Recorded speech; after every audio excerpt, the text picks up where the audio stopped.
Charles Sanders Peirce lahir pada tanggal 10 September 1839 di Cambridge, Massachusetts. Lalu dia meninggal pada tanggal 19 April tahun 1914 di Pennsylvania. Ayahnya merupakan seorang profesor matematika di Universitas Harvard. Ayahnya sendiri memberikan pendidikan awal kepada Peirce yang sangat intelektual. Peirce sendiri memulai studi mendalam tentang logika sejak dia berusia 13 tahun.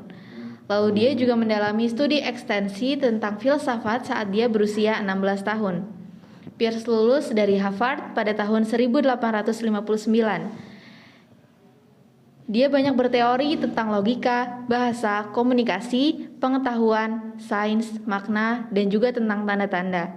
Hingga sampai saat ini, keserbagunaan pemikiran Peirce tidak terbantahkan dan masih digunakan hingga sekarang.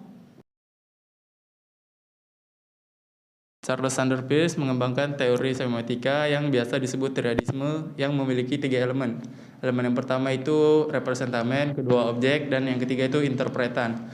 Representamen adalah tanda yang mewakili objek di dunia nyata. Objek adalah yang mewakili representamen.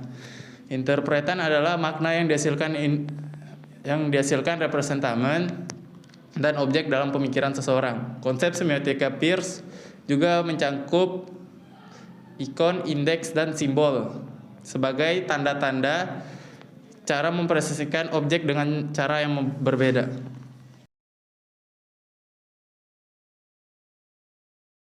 Jadi faktor-faktor yang mempengaruhi teori semiotika Charles Sanders Peirce itu ialah pemikiran dari Immanuel Kant, John Locke, dan juga John Stuart Mill, serta pengalaman Peirce sebagai seorang ilmuwan dan filsuf.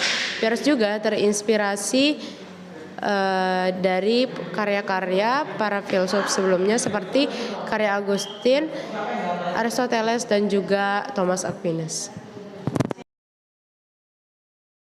Awal kemunculan semiotika, teori semiotika Peirce mulai muncul pada akhir abad ke-19.